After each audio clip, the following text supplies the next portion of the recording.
What is up, guys? So I was in the comments section of a Bellular Gaming video talking to some other people about how I can farm about 80 Mythic Crests per hour through Tier 5 ritual sites. And my number was a lot higher than the number that Bellular said in his video, so it made people curious about my route. So I'm just going to show it.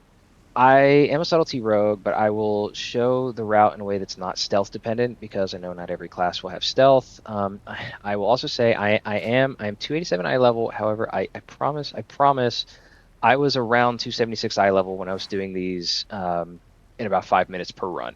So that is on the higher end of having your hero track gear maxed out, but it is still at a point where you need the crest. So this is my fourth alt. It is how I got my bonus roll gear maxed out, how I got some stuff crafted. I'm not super BISed out. I don't have like BIS raid trinkets and stuff like that. The affixes that I use, or the challenges, are tendrils, manifestations, magic alarm bells, and tainted corpses. I will elaborate a little more on those once we get inside. Um, Also, this mount that I'm on is apparently a pretty rare drop from ritual sites. So if you're not doing this for crests, maybe you want the mount. I think it's a little underwhelming for the drop rate, but anyway, first part of the route is coming over here and grabbing this shrine. The buff is not always the same. The shrine is always in the same spot, but the buff might change. So this time we got 10% crit chance, which obviously that's pretty good. I will take my chances, go a little bit out of my way to make sure I hit all the shrines. Oh, and I'm not using consumables. It might equalize a little bit, being higher item level and kind of slowing me down. Then we face pull this guy while we hit that shrine and just kind of group everything up, build some combo points, and then we're going to send the bag, kill this guy as fast as we can while AoEing everything down. We can ignore those tendrils while we just kill the mini boss. Because my cooldowns are still rolling, I'm going to try to get to this mob so I can kind of use the tail end of my cooldowns. And I'm gonna pull both because, like I said, I don't wanna. I don't know how much you're gonna be able to skip without stealth. I'm pretty sure you only have to pull one of those guys, but I'll slow myself down intentionally just to kind of compensate for the fact that some of you guys might not be as geared as I am. And just show you this is still possible. So this mini boss, fairly straightforward. He can hit kind of hard. Just make sure you're picking up green orbs when they drop.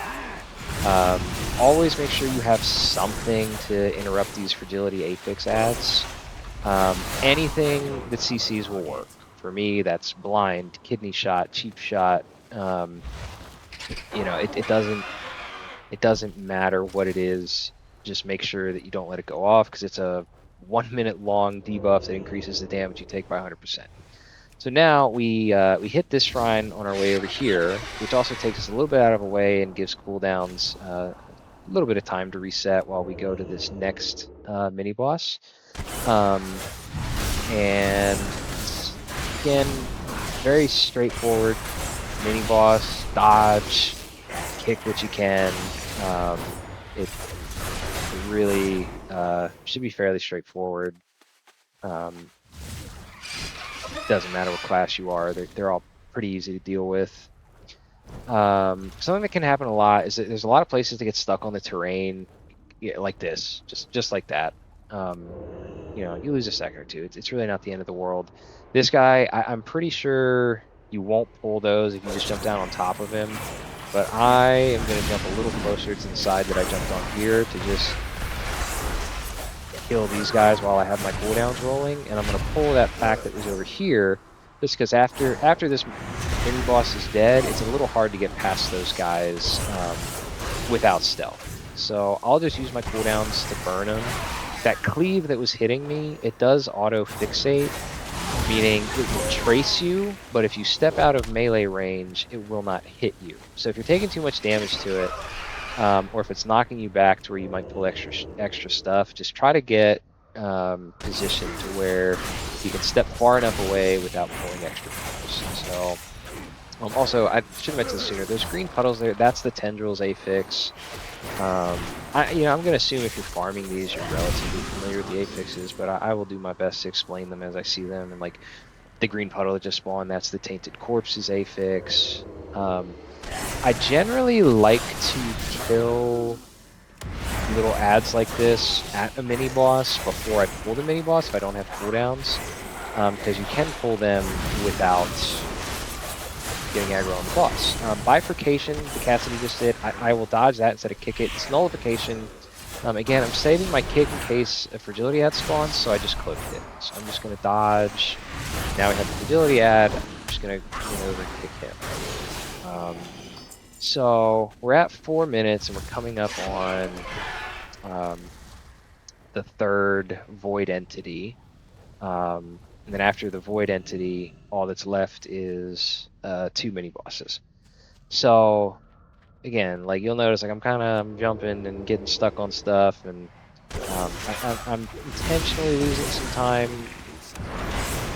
I didn't really intentionally jump over that shrine and land on the opposite side of the stairs, but it happened. So you don't need to do this perfectly. That's kind of my point.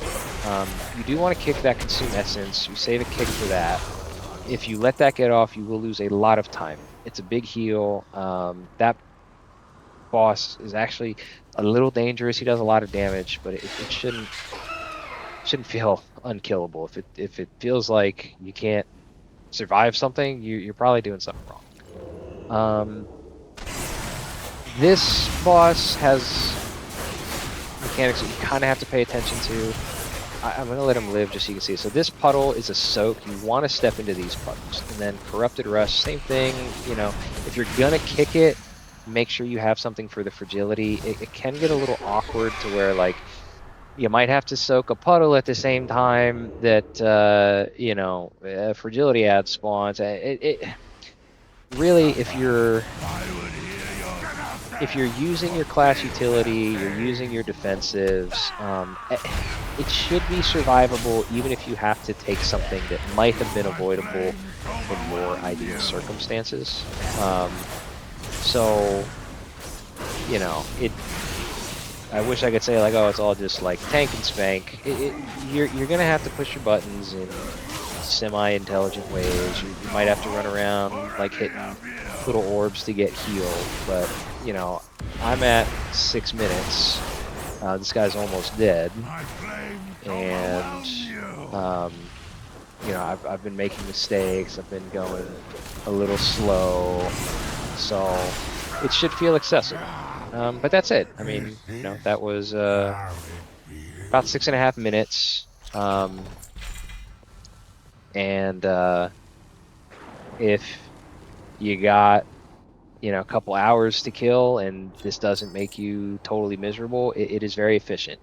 Even if it does make you miserable, just how quickly you can farm crests might take the edge off and make it feel a little worth it. But yeah, like I said, this is my 4th alt. I've done this on a few characters. If you have questions where you might be able to save some time on a different class, I might be able to help you. Just feel free to ask me in the comments, and I will do my best to help you out. Thanks for watching.